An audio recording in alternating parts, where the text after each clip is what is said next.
Qusay Hussein, the second son of Iraqi dictator Saddam Hussein, was a shadowy enforcer whose quiet demeanor cloaked a merciless architect of death from 1979 to 2003. As head of Iraq's Republican Guard and Special Security Organization, he orchestrated mass executions, brutal tortures, and the ecological annihilation of Iraq's southern marshes, leaving thousands dead and entire communities erased. His crimes included the slaughter of Shi'a rebels in 1991 and the systematic murder of political prisoners. In this documentary, we dissect Qusay's atrocities through the lens of psychology and psychoanalysis, unraveling the mind behind his calculated cruelty. Why dive into the twisted psyche of Qusay Hussein for a documentary that'll grip your soul? His brand of horror wasn't the chaotic bloodlust of his brother Uday. It was a cold, methodical nightmare, making him a perfect case for psychological scrutiny. Qusay didn't just kill, he engineered death on a mass scale. Picture a moonless night in 1991, southern Iraq. Shi'a families cower as Qusay's troops storm their village. Men are dragged out, shot in the head, their bodies tossed into pits as women scream. Blood seeps into the sand, staining the earth red. The Guardian reported whispers of shredding machines in prisons, where Qusay's orders turned dissenters into pulp, limbs ground to pieces while they were still alive, their screams echoing through concrete walls. He drained the ancient marshes, starving out rebels and destroying a way of life. His detached precision, turning murder into policy, screams for analysis. What kind of mind builds a regime on such calculated savagery? Let's step back to the beginning, to the boy who'd become a monster. Qusay Hussein was born in 1966 in Baghdad, when his father, Saddam, was jailed for Ba'athist plotting. Raised by his mother, Sajida Talfa, in a family obsessed with power, Qusay grew up in a pressure cooker. The Washington Post described him as a quiet son, always watching, unlike his volatile brother Uday. As a kid, he was reserved, almost invisible. Psychologists might see early avoidant personality traits, where emotional connection took a backseat to control. He wasn't torturing pets or picking fights. His darkness was subtle, brewing beneath a calm surface. Qusay studied law at the University of Baghdad, graduating with a knack for strategy. This screams obsessive-compulsive personality disorder, a fixation on order, rules, and perfection. He wasn't chasing thrills. He was the kid taking notes, planning his moves. Psychoanalysts might point to repression. Qusay buried any weak emotions, fear, doubt, under a facade of discipline, shaped by his father's brutal expectations. Growing up in Saddam's shadow meant constant pressure to prove himself. Freud would argue his superego, that inner voice of authority, was dominated by Saddam's ideology, demanding absolute loyalty. By his 20s, Qusay was married to Ioma Mar Abd al-Rashid, a general's daughter, and had 4 kids, projecting the image of a stable family man. But this was a mask. His real work began in the 1990s, when Saddam put him in charge of the Republican Guard and security forces. Why did he embrace violence? Psychologically, narcissistic traits likely fueled him.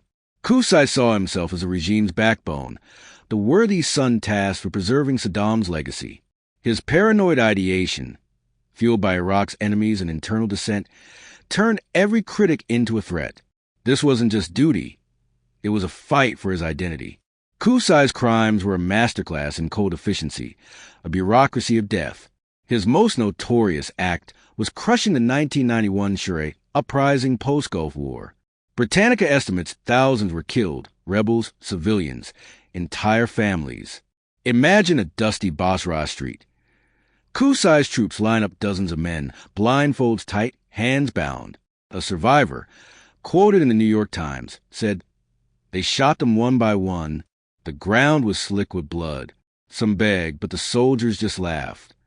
Bodies were bulldozed into mass graves, erased like they never existed. Then there's the marsh genocide." Qusay orchestrated the draining of Iraq's southern wetlands to flush out Shi'a rebels hiding among the marsh Arabs. Wikipedia notes this destroyed a 5,000-year-old culture, displacing tens of thousands and killing countless others through starvation or gunfire. Picture read villages burning, children screaming as tanks crushed their homes, the air thick with smoke and despair. Qusay signed the orders from a pristine office, untouched by the chaos he unleashed. Why such extremes? Psychoanalytically, this was displacement. His buried fear of failing Saddam poured into annihilating entire communities. His methods were chillingly deliberate. The Associated Press reported allegations of Qusay overseeing shredding machine executions in prisons. Victims, political prisoners, intellectuals, were fed into industrial grinders, some head first for mercy, others feet first to prolong their agony. The screams, witnesses said, haunted guards for years.